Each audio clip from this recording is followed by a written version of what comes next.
Welcome to the Tea, the Truth, and a Little Woo. These are conversations that I have with health practitioners and health advocates on Substack. This live chat series is our chance to connect with the voices in the health and wellness space of Substack. These are the real humans behind the work. There's no AI, there's no scripts, just honest stories, lived experiences, and meaningful insight. So today I am super excited to have Daniel with me. Daniel's Substack is called Midlife Regeneration. He's going to talk a little bit about his journey and the evolution of his Substack. He's focused on the male retrospective health, but his message really is relatable to women as well. So a little bit, now I'm going to do a little bio, but you can insert extra if you need. He lives and works on a small homestead in rural Transylvania in Romania, where he spent the last 2 decades learning how natural systems regenerate over time and how humans often don't. But then life changed for him a few years ago. He thought he was doing everything right until he found out otherwise. And I'm going to let Daniel tell us his story. What an intro. Thank you. Thank you. Yes, so we go straight forward. We go straight into it. Tell us what your journey is to where you are now. Okay, so I'm Swiss. I was raised and educated in Switzerland. I left Switzerland at the age of 36. I was at that point a business owner. I was a broker. I was insurance specialist and expert. I had several sales jobs and all full power and all heavy wired and yeah. The burnout built up. I came to Transylvania. I built my homestead by the side. We had and still have with my wife together a little business that paid the bills.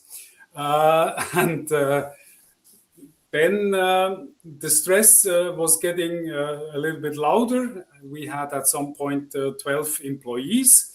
So you can imagine how much traction you need to pay salaries, to pay insurances, to pay everything, and still have to go for a vacation from then and then. 8 years ago in August 2018, I had a heart attack. Literally at night, like in a bad movie. So totally unexpected, nothing wrong the days before, absolutely nothing.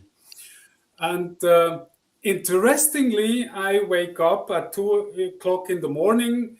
I felt very unstable, and it was totally clear to me that's the infarct, that's the heart attack. I have no idea still today why I knew what was wrong with me instantly. It was a feeling. I was right. I woke up my wife. She called immediately the ambulance. And interestingly enough, at that night, there was no ambulance.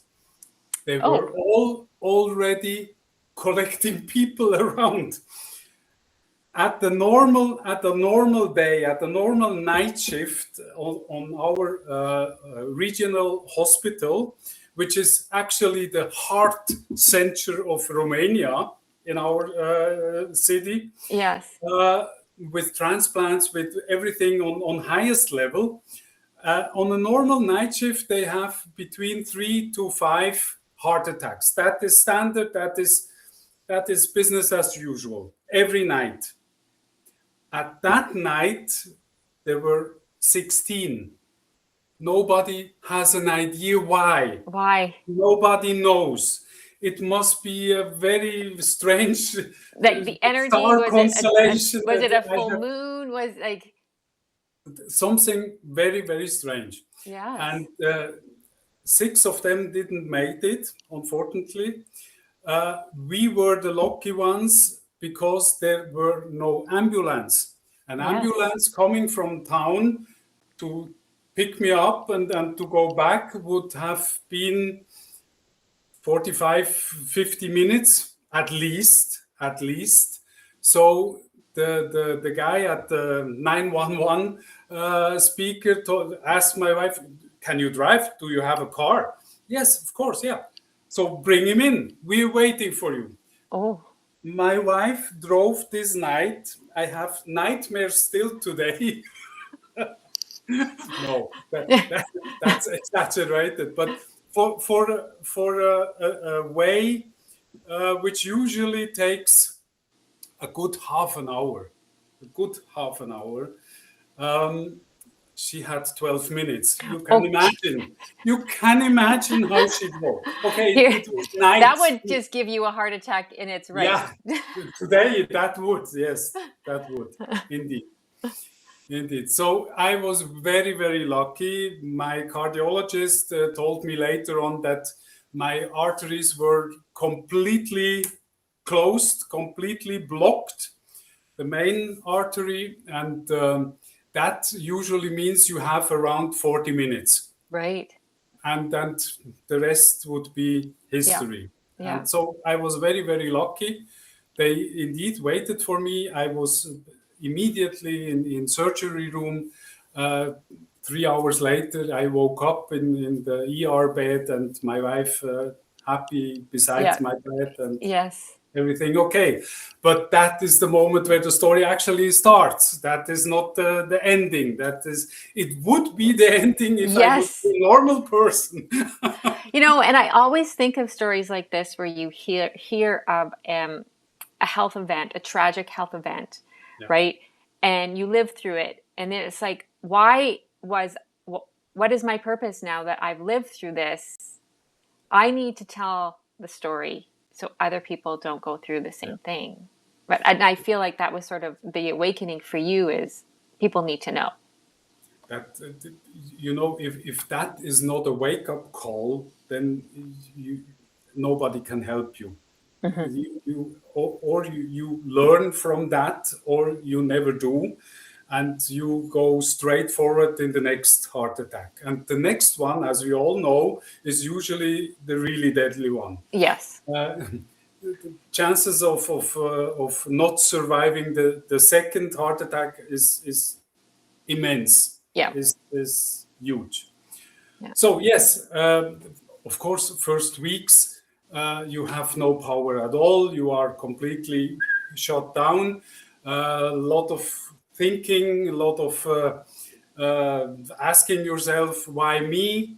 Mm-hmm. Of course, pity and all the feelings men usually don't show. I was crying in front of my wife. I couldn't stand it anymore. I had no answers. Why me? And then why now? And because we had the impression that with business we let things go. It was less stressful than some years before. So we had the impression it settles on a level which is to handle, but it wasn't, obviously. Yeah.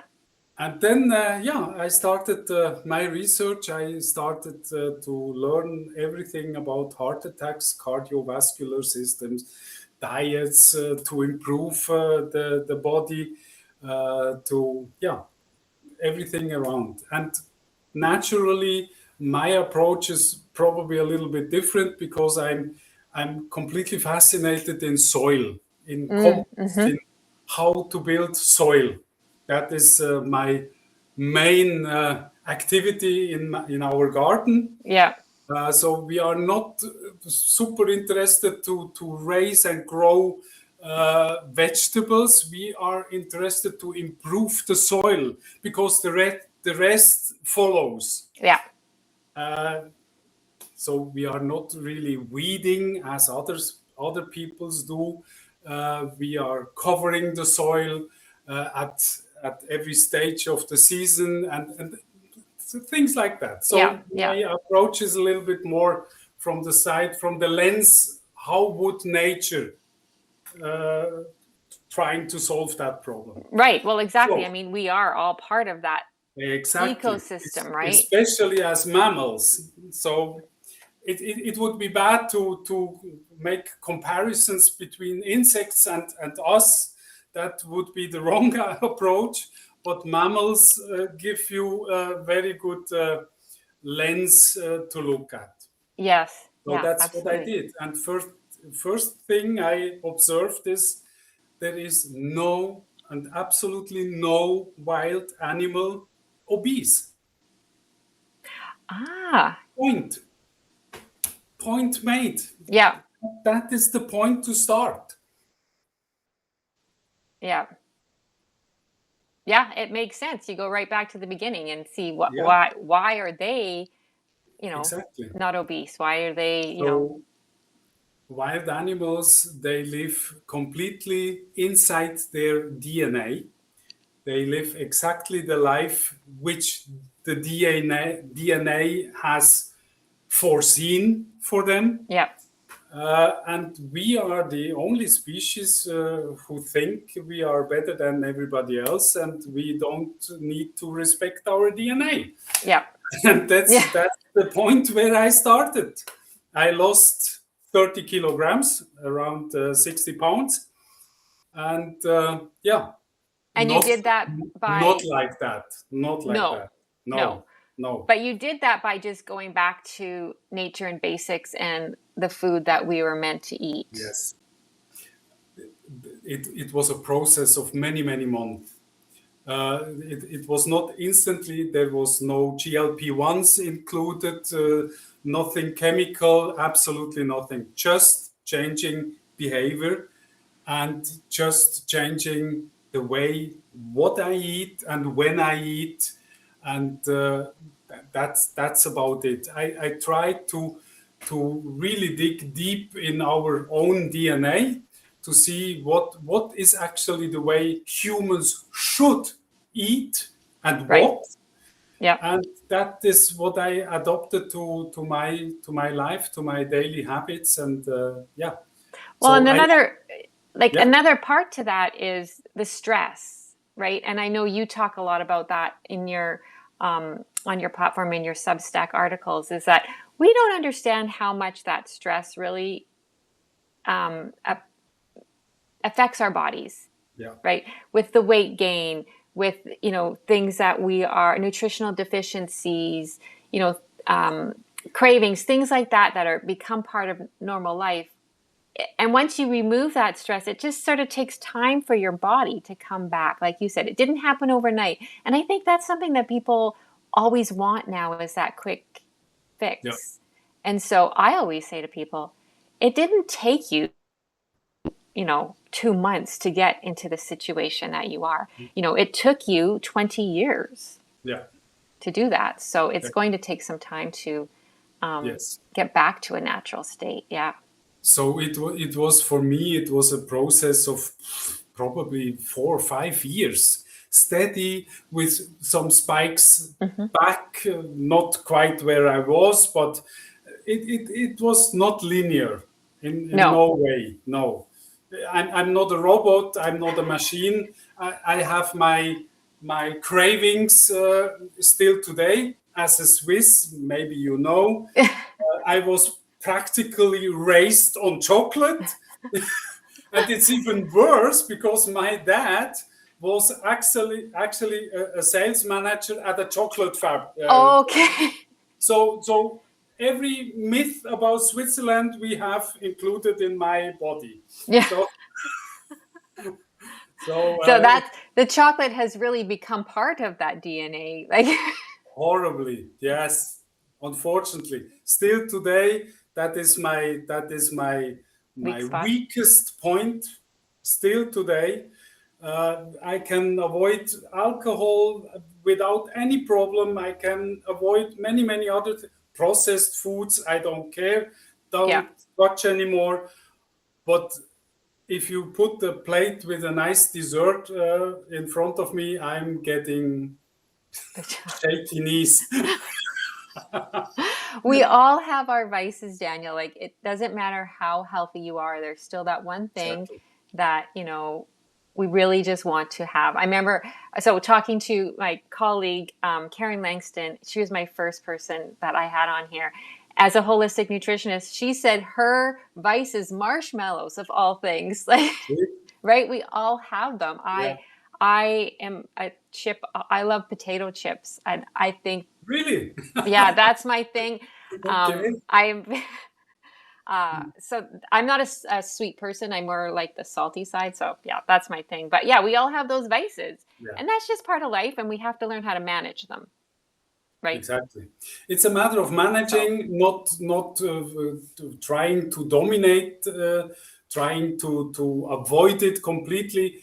It's a dangerous fine line. Yeah. So what brought you to Substack as a platform to get your message out? How did you find Substack? Because in Europe, it's not as well known. Is it not as well known as in North America? You would be surprised how Okay. well known it already is. Okay. Yeah, especially also in Romania, where I'm living. Romanians are extremely internet open Yeah. and always finding and searching new ways to explore internet and new apps and Okay. it is really but I honestly can't tell you exactly where I found Substack. I was probably looking and comparing platforms like Beehive, Kit at the Mm-hmm. time, Yeah. Substack, and to be honest, Substack was for free, so I picked that one at the first thing. But Yeah. I'm very happy to see how Substack is evolving now, also with video and other things to help us Yeah. to attract our audiences, to engage with them, and yeah. Yeah. So here's another question I have for you.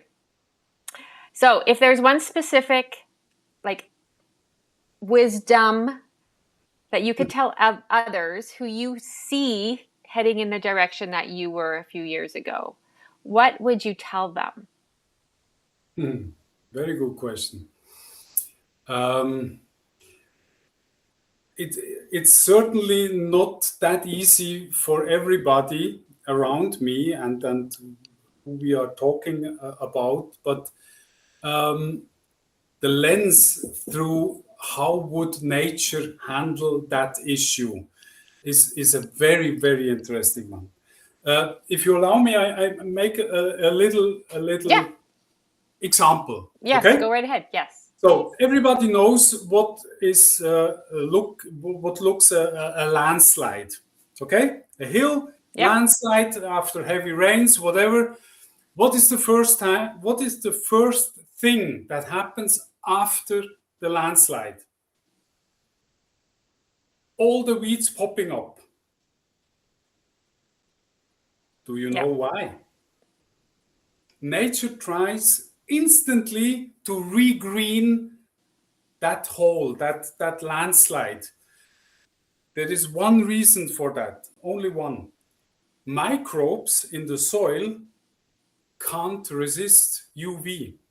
They are dying instantly when they are exposed to ultraviolet light. Okay. So, sun exposure kills all the life in the soil which is exposed. Nature tries instantly to cover it back, to keep the soil healthy and alive. Okay? Okay. So, weeding your garden, if you have one, I don't know, but if so, is the dumbest thing you can do because the weeds will always pop up again and again and again. And in our soils, wherever you are on the planet, there are seeds to find which are 2000 years and older and just waiting for the right moment to pop up. So you have that is a battle you can't win. That is stupid. That is okay. Yeah. So the microbes can't live exposed to the sunlight. They usually would need 7 years to form back the layers where they are in the soil, because in the first 5 centimeters there are completely different microbes than in 1 meter deep.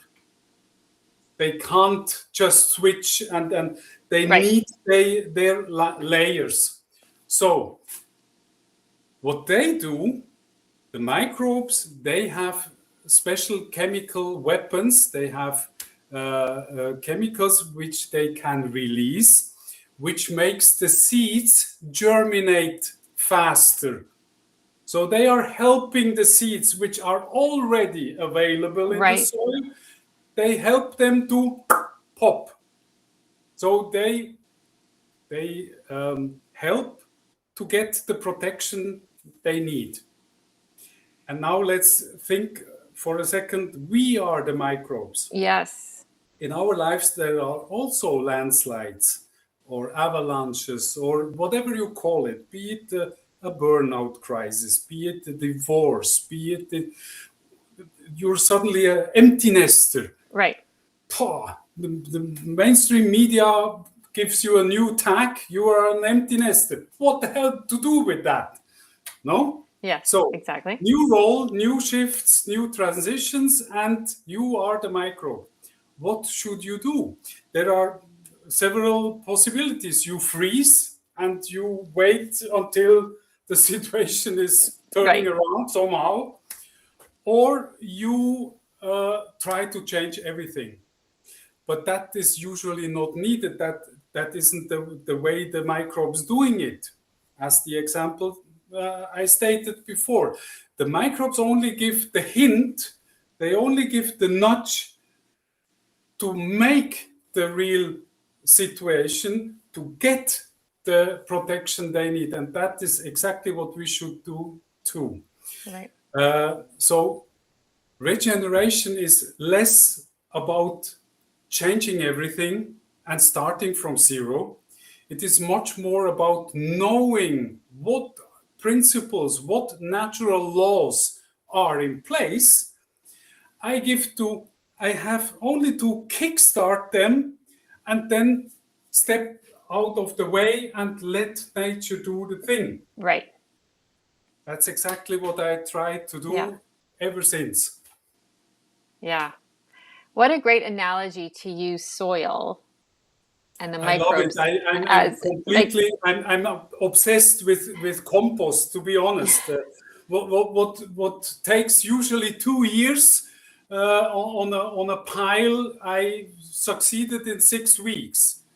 yeah. So you can, if you know how, you can fast Well, and track it just, it. yeah, and it just goes back to, the soil being the basics, going like just the basics of life is what that needed, right?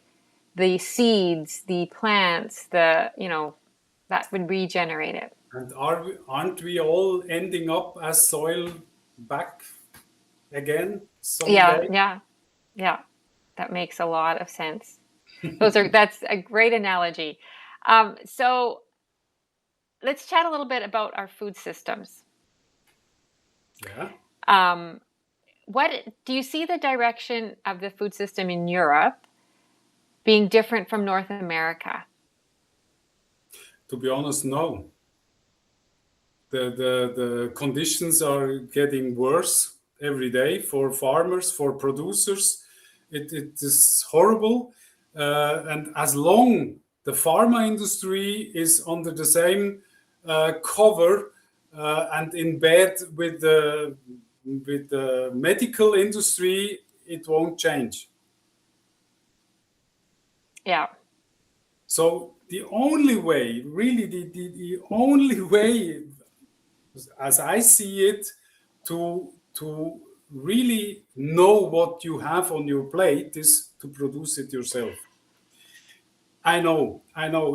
Not everybody can. I right. know. But it's not just about doing it yourself, but sourcing out people who do it properly, right? Yes, Um, there is many farmers, small farmers out there that do it and love it. yeah, And you can source that out. And I think in certain areas it is becoming more common to find yes, it for sure yes. in today's world.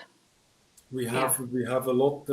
I know from my friends in the States, you have a lot of these agreements with the farmer. So you pay the seeds and his labor in advance, and then you get a part of the harvest. I can't remember how you call it. Yeah, Yeah, you know what I mean. yes, yes. It's very interesting. That becomes a thing also in Europe.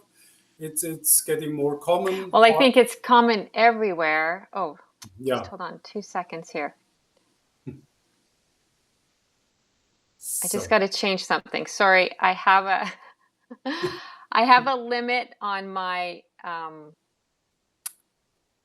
screen time Ah, so that I don't go off. And I forgot to turn off my Substack. So let me just turn it off. so Apologies for that. no Okay, I'm problem. back. No problem. That is life, no? I'm really trying to focus on not being on my phone as much during the day. Actually, our family right now has a little challenge going on in regards to just lifestyle and health and stuff. And one of the things that I chose was not being on my phone. So, Oh, cool. Cool. Very good. so I only like to keep these chats to about 30 minutes or so.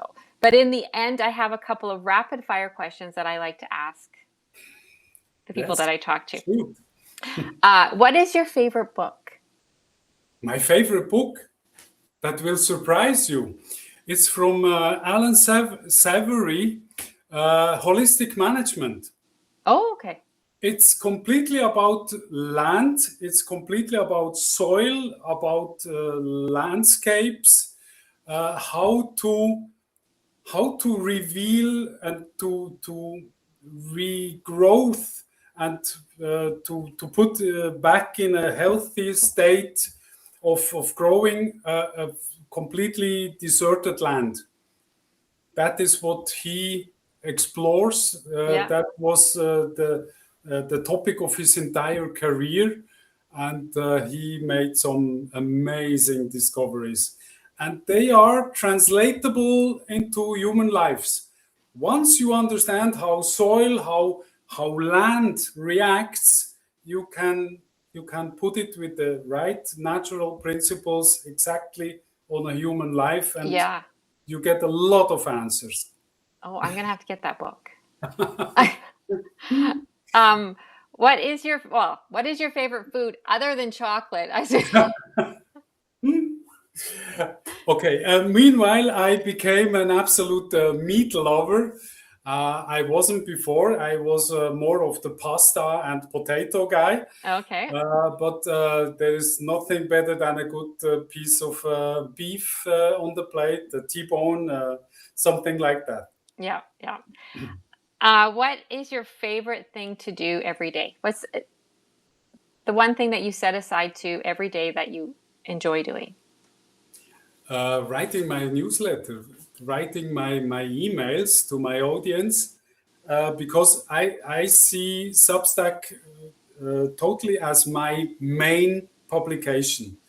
I don't have a website anymore. I'm only on Substack, but I have my audience automatically put on an email list, and they get a little bit more emails from me than only one published article per week. Okay. So I Yeah. try daily to have a much closer connection to my audience, people who want to hear about my journey, who want to learn how I did it, how they can succeed, and I am constantly asking how I can support them. Yeah. Yeah. Yeah. And if I always think if you get one person who takes one change in their life Yeah. from what you have written, then you've done something good for the day. Yep. That's Seems, how yes. yeah, yeah. And then finally, what brings you joy? A lot of things, to be honest. I'm interested in way too much things, actually.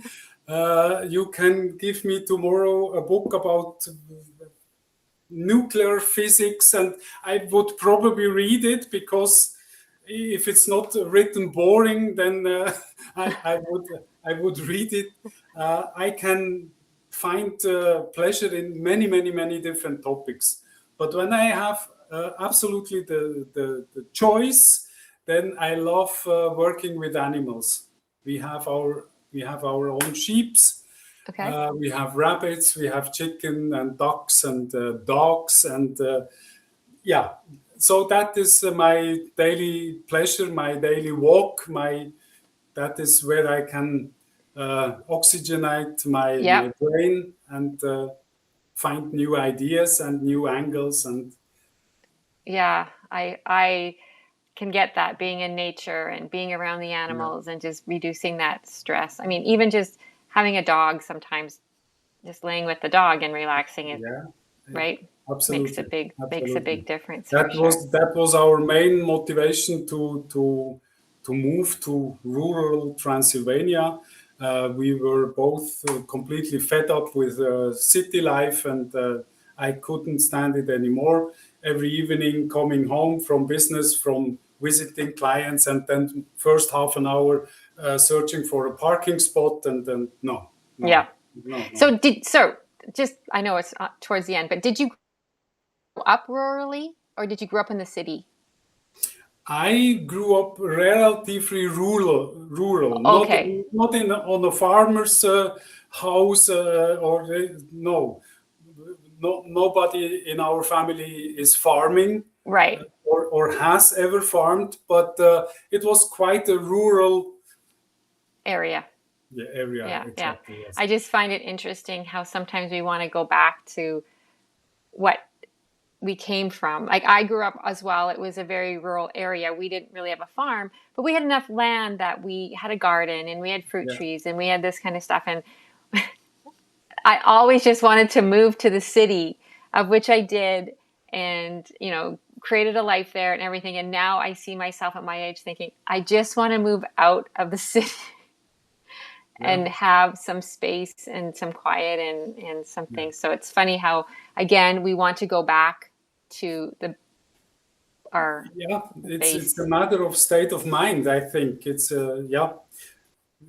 With Yeah. age, probably also we we we acknowledge peace much more than in our 20s, and Yeah, I mean, and when you're younger in your 20s, you want to go and explore and find and see what else is out there, be independent and do that stuff, and that's absolutely, part of that.